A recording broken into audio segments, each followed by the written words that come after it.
Welcome to PACTV Community News. I'm Brian Sullivan. And I'm Julie Thompson. This week on PCN, we stop by Silver Lake High School's Art Week Spring Showcase. We meet some women in technology at Pembroke High School, and the Kingston Collection holds a community behavioral health fair. We learn about the art of silhouettes with the Duxbury Rural and Historical Society, and we have a new State House report with Rep Josh Cutler on the seawalls in Duxbury. We also have Grace Hilliard-Koshinsky from Mass Network Foster Care Alumni on set to talk about foster alumni. But we start tonight's show at the Boys and Girls Club in Plymouth. Every year, the Plymouth Boys and Girls Club has their Youth of the Year event featuring 3 honorees. While only one will receive the full $2,000 scholarship that's at stake, the 2 runners-up receive $500 scholarships each. After months of preparation, the 3 teenagers gave their speeches before a packed house at the Plymouth Country Club. Tonight we have our annual Youth of the Year event. Youth of the Year is a scholarship opportunity that we have for teens at the Boys and Girls Club, and it is a 7-month-long program where we practice essay writing skills, resume building, interview skills, and we're teaching all these critical life skills with the opportunity for each teen involved to earn a scholarship. Tonight is the actual event itself, where 3 of our teens who are involved are each going to give a speech to a crowd of supporters, and they're going to earn a scholarship. We have plenty of family members and some staff as well, but we also have a lot of our board members are present, a lot of different businesses in the community that are supporting community organizations like the Boys and Girls Club. So it's a lot of different people in the community that are interested in what the Boys and Girls Club has to offer. Involved in the program total, we have about 20 each year, and every kid who doesn't make it through to the scholarship, we do special events for them, we offer gift cards. But tonight, each finalist is already a winner. Each runner-up will receive a $500 scholarship, and our winner will receive $2,000. Prior to this, the decision has been made. 2 weeks ago, we had our interviews with 3 of our members of our board, and each of our candidates went forward and interviewed on why they should be chosen as Youth of the Year. So the decision was made for our winner and our 2 runners-up. Tonight is just an opportunity for them to practice public speaking and present to our supporters about their club experience. I actually won Youth of the Year back in 2008, right when I was getting my start at the Boys and Girls Club. And ever since then, I've been involved as an employee here. And tonight is all about giving the community a chance to see what it is that our club offers and recognizing the kids and all the hard work that they do. So to me, it's very important. You know, a lot of kids who didn't make it through but were involved in the program are here, but there are also some friends who are members of the club who were right on the fence about getting involved and decided not to. They're present tonight too, and hopefully that sparks them to get involved next year.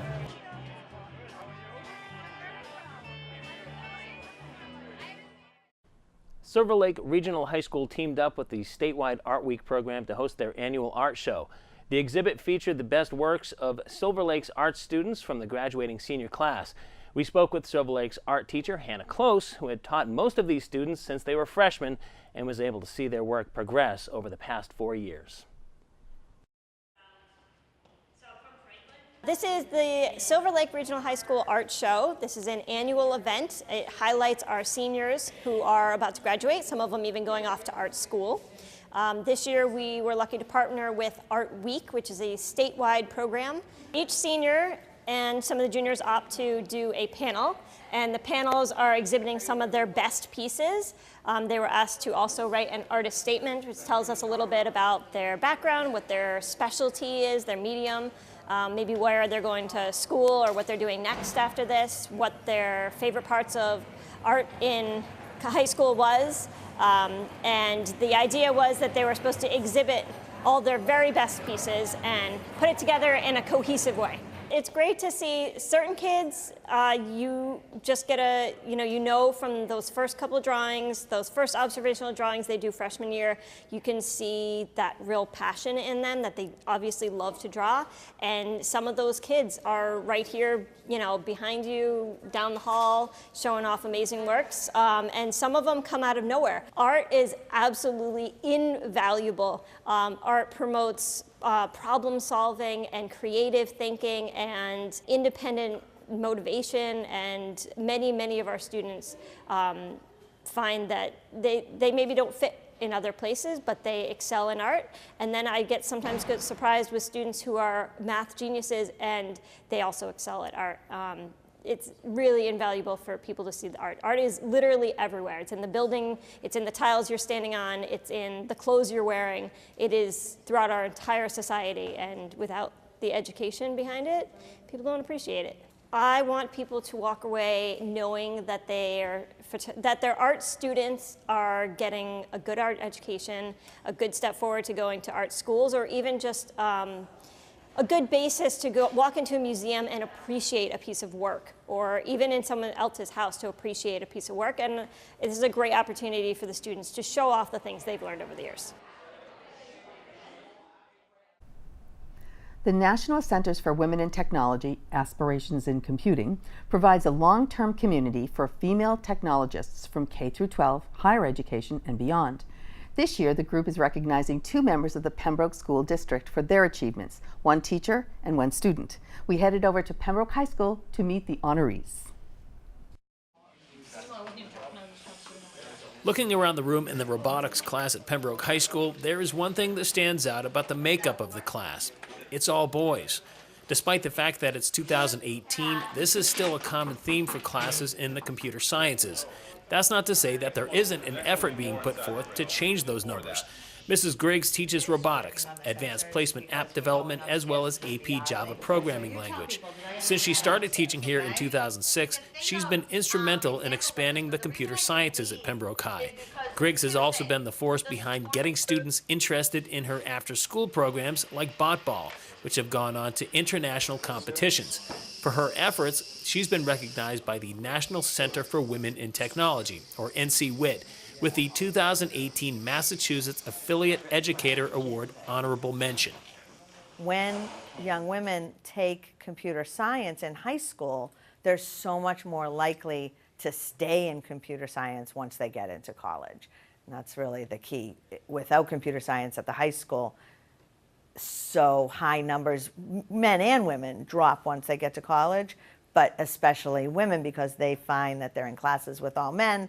They don't have the self-esteem and confidence to stay in, and more drop out. So if they have it in high school, they really are able to stay in it in college.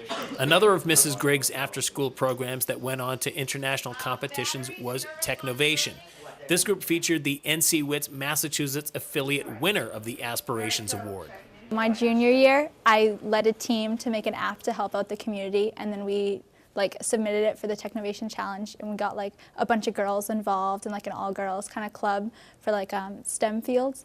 And then this year, I started off the year mentoring Technovation, and I got all the same girls and more girls back into it so they could keep making apps.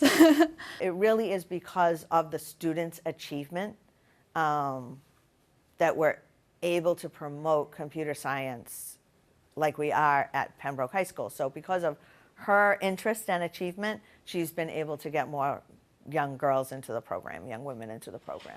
Regardless of gender, the availability of the computer science classes at Pembroke High School over the past 10+ years has given students the chance to head off to college with a possible 4 full years of advanced computer science education under their belts already. That's what's really special here at Pembroke High School, because they're able to take the classes if they choose to, and if that's something they want to go on in, they're able to take 4 full years worth of classes.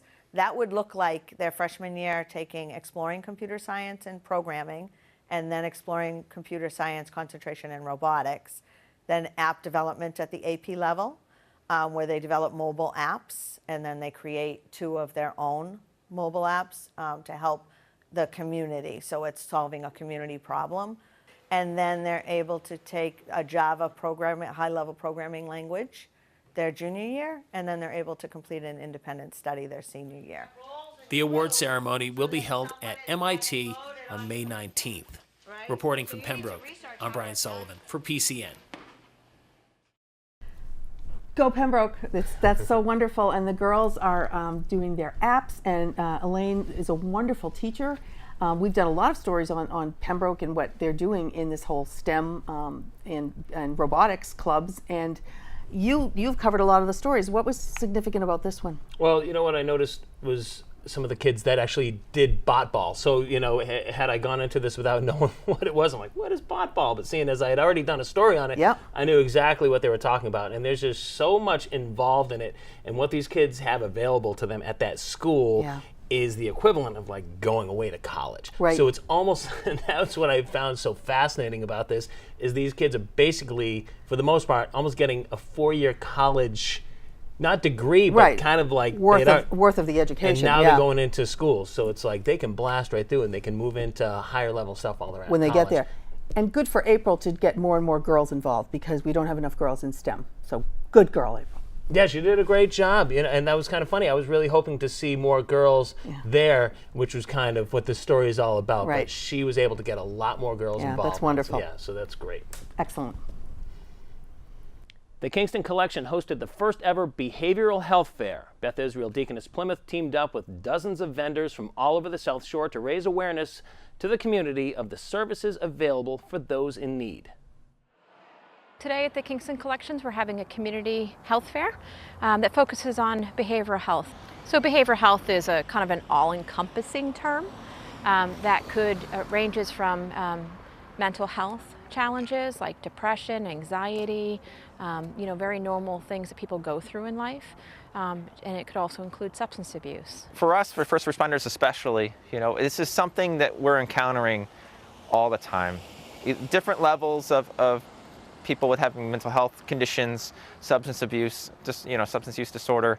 And so we're just trying to get out there and give the community members more services, more wraparound, getting them more resources, and making it safer for them and safer for us. We have over 70 vendors that have come out today to represent their specialties in community behavioral health services. We have folks that specialize in working with youth, families, seniors, adults, mental health, substance abuse. We also have a lot of our community partners out here today. So we have local police departments and emergency services who are very often first on scene in the event of a crisis. And they're here to help out, understand what the resources are as well, and partner with us. South Shore Hospital has provided us with their mobile sim lab, and so they're doing Narcan training for the community. So anybody that wants to stop by, they can stop by and get trained up, and they go all over the area. This is its first of its kind community health fair in this area, and we recognize that we had a lot of resources, but people didn't necessarily know a lot about them, what they were, and how to access them, and we wanted to get them all together in one place so that the resources could get to know each other as well, to fill those gaps and work more collaboratively together, but so that the community could come out and be aware of what was available to them. So I want people that are coming here today, I want them to feel welcomed. I want them to feel like that there's a lot of resources and people interested in their community and trying to help them and be supportive of them during a time in their life when they need assistance. And that they can feel comfortable calling us and following up and accessing services through us.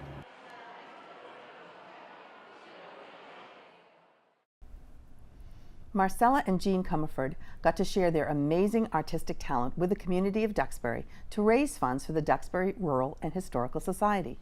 The event will bring awareness to the organization as well as the history of silhouettes.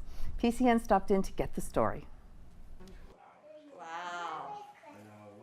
We are so thrilled to have the mother and daughter team, Portraits in Silhouette, Marcella and Jean Comerford. We're thrilled. This is a wonderful opportunity to raise funds for the Duxbury Rural and Historical Society through their beautiful artistic talents, and it's also a wonderful opportunity for so many people in the community to come into our Nathaniel Windsor Jr. House. This event, this Portraits in Silhouette here at the Historical Society, will benefit both, of course, the artists as well as the Historical Society, bringing awareness to our organization, bringing awareness to the history of silhouettes themselves. And it's just a wonderful way for families to become involved, have a beautiful memento for themselves, and, you know, become more aware of our historical organization. I'm working with my mom. We're a mother and daughter team of silhouette artists. And we've been working together for about 10 years now, and she's been doing them for about 25 plus years. It's a nice way to carry on a tradition that's kind of becoming a lost art. And it's nice to be able to work, as you know, in a family business and in that setting, and travel around with my mom and keep that going. Duxbury is such a beautiful historic community, as you can see. I mean, just driving around, everything's, you know, wonderful looking, and you can really feel the history, and I feel like silhouettes just kind of fit in and they carry on that tradition.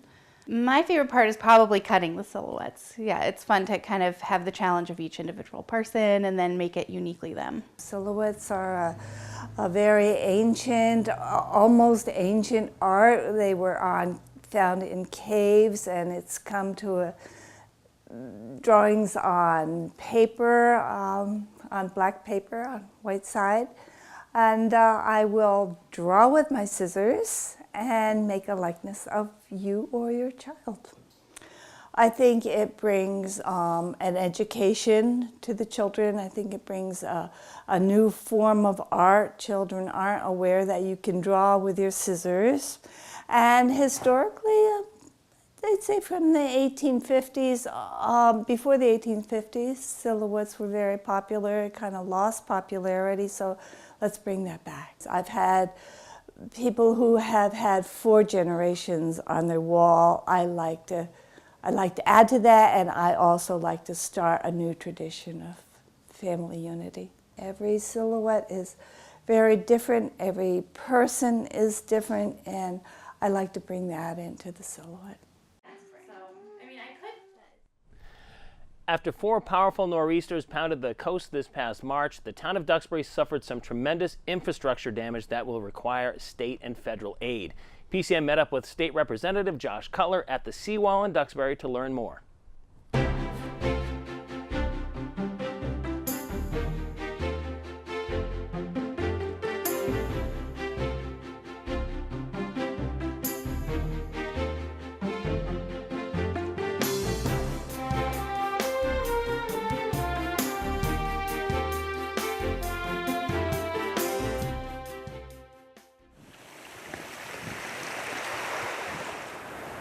Hi, I'm Representative Josh Cutler from the 6th Plymouth District. I represent the town of Duxbury, where we are standing now, down by East Marginal Way, down by Duxbury Beach.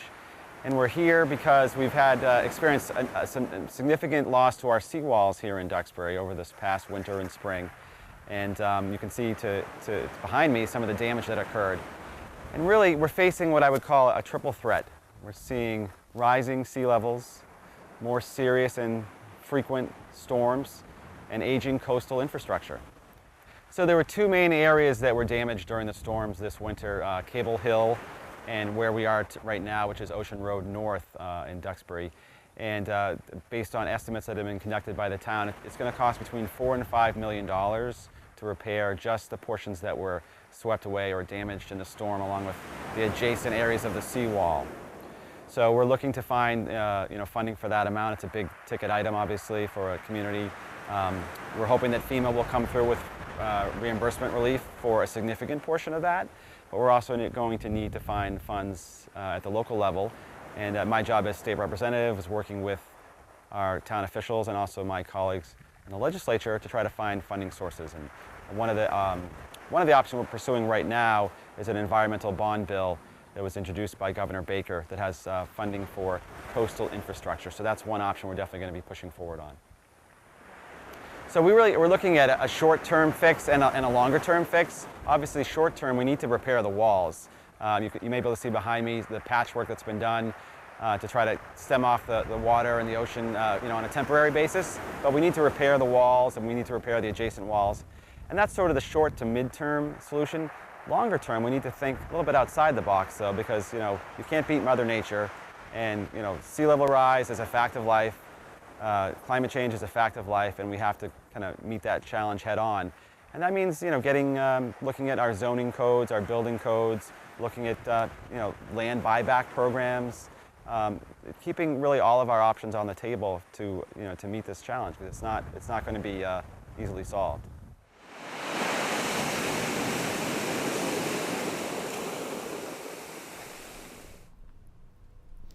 We are so pleased to welcome on set today Grace Hilliard-Koshinsky.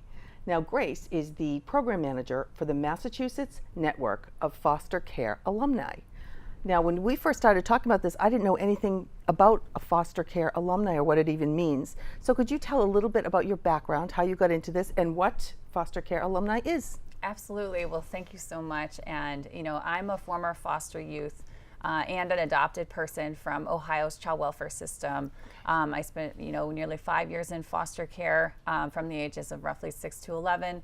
And we are an organization for people who have been in foster care for any period of time in any U.S. state or country in the world. The term foster care alumni has only been around since 1999. So terms that people may be more familiar with are orphan or ward of the court, neither of which, you know, necessarily have the greatest positive connotation, and or are accurate. You don't hear the word orphan really at all anymore, or very, very rarely. Not as much, certainly. Ward of the state you hear sometimes. Yes, absolutely. Yeah, and you're right. It's not as friendly or as warm as a foster care alumni, which is great. Right. So this term was created in order to engender a sense of positive connection amongst those of us who have shared experiences, as well as, you know, everyone deserves to feel pride about who they are and where they come from.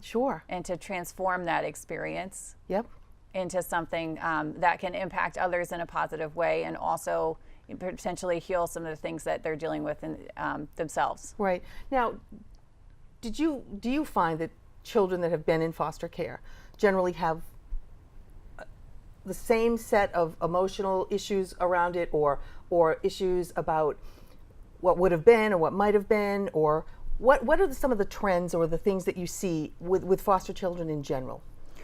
I think the impact of not being raised by your caregiver of origination has an impact on your identity. We're not necessarily quantifying like what that impact is, and it may look differently. It may look differently if you were adopted, which is a placement. And if you were adopted as an infant, that experience may be very different from going into foster care as a teenager. And so, you know, I would say that we haven't even necessarily begun to be able to portray the nuance of those experiences. Are you collecting data on it? You know, we're collecting data on our members as we're and our relationship with our members over time.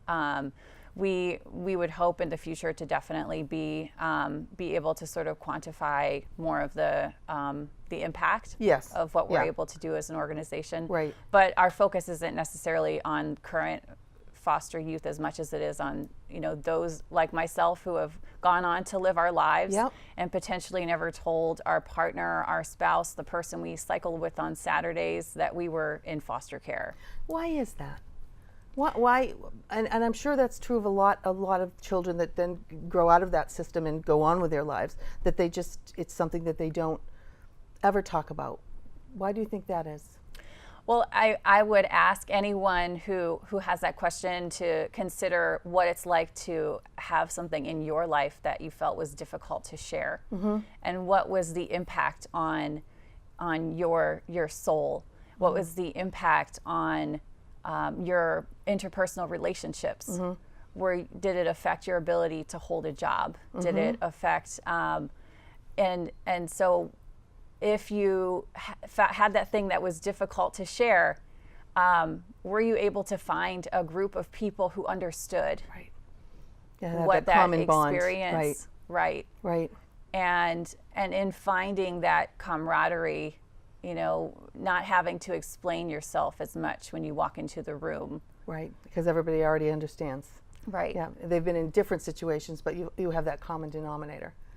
Now, how different is it for children who are in foster care that get adopted into families that had been fostering them versus children that go from foster care to foster care to foster care and they eventually age out of that system? Well, I would say it's very, very different, but I would say that the thing I would focus on would be the relationship of ourselves as former foster youth to one another. When we meet someone who has been adopted, or we meet someone who was not adopted or guardianed or returned home after time in foster care home to their caregiver of origination, you know, that relationship can be somewhat strained or difficult because I think society has sort of written a narrative that adoption solves the problem of not being raised by our caregiver of origination. And that impact, it gets rid of that impact on our identity, when that's not the case. And so I think many of us who are adopted persons are sort of, you know, where people will say, don't you feel lucky to have been chosen? And I would say no, I don't feel lucky to have been chosen, because being chosen means that there are people who weren't chosen. Right. And so we are here to choose one another as a community. Yes. And to also... This is a proactive choice on your part. Right. Yes, and to reframe people's perspective about who foster care alumni are, because frequently I will ask, do you know anyone who was in foster care? They'll say no. Do you know anyone who was adopted? Yes. Yes. Yeah. Adoption is a placement. Yes. It becomes legalized. Yeah. Sometimes it becomes unlegalized, unfortunately, you know. Yeah. So. Now, so what do you do as when you get together with your alumni? What kind of activities do you have? What happens when you become part of this organization? Absolutely. Well, we welcome members who are former foster youth, so people who have had any of the following experiences. You could have been in kinship care, which means you were, you know, raised, maybe you were removed from a caregiver of origination, and then you were placed with aunt or grandma, another family member. Another kin, yep. It could have been that you were in foster care for a period of time, then you went home. Okay. That would be being reunified. Yeah. You could have been adopted or guardian from foster care. You could have been in group care settings. Yeah. And so then any of those folks are welcome to join, as well as our ally members. So people like yourself who care about those of us who were in foster care. Sure. And we are working to build chapters of the organization across the state. So here in the Southeast, you know, we're getting events up and running for former foster youth and our allies. And those events are community building events to build relationship with one another, but also to provide some sort of, you know, tangible assistance, whether it be bringing in an alum who we met from a bank to talk about financial literacy, or matching current members of the organization with people who are in their career paths. Yep. So that they are able to be to a mentor or yes. to help them. Yep. Yes. So you're networking with this group, but you also do fundraisers. So you have a walk. Yes. Yes. What's your walk? Well, we're walking for the second time on second year in a row on Boston Common. Yeah. We're showing up in a public space, just as so many other groups have done, which we know is transformational. Absolutely. To raise awareness about foster care. We're here. To bring together resources for former foster youth. It's going to be the first essential sort of employment career fair. Great. On Boston Common with multiple companies, and we're accepting, you know, additional companies that may be interested in hosting an employment resource table, and to create a shared peered intergenerational community. Excellent. It's amazing it's an incredible experience to meet someone 20 and 30 years beyond where I'm at in life, and see that, you know, they are raising a family, they have a career, they're living life. Yep. Exactly. They're living life. Right. Yes, they're living life. To show that we're more than just success stories or statistics. That's right. You're people. Right. That's great. Now, how can people get more information? What's your website? Our website is massnfca.org. Okay. And everything. I just went on it. It's got everything on there. Yes, it's got everything all kinds on of stuff. there. Right. Yes. Wonderful. We'll have you back in the future at some point, so you can let us know updates about how this is going and how many more people you have involved in other events that you will have in the future. Well, thank you so much. Thank you so much. It's been very eye-opening. And thank you for watching. If you want to see the show again, you can check out our website, and PCN is also on YouTube. Be sure to follow us on Twitter and like us on Facebook to get up-to-date info. We will see you next week with a brand new PCN. From all of us at PACTV, have a great week.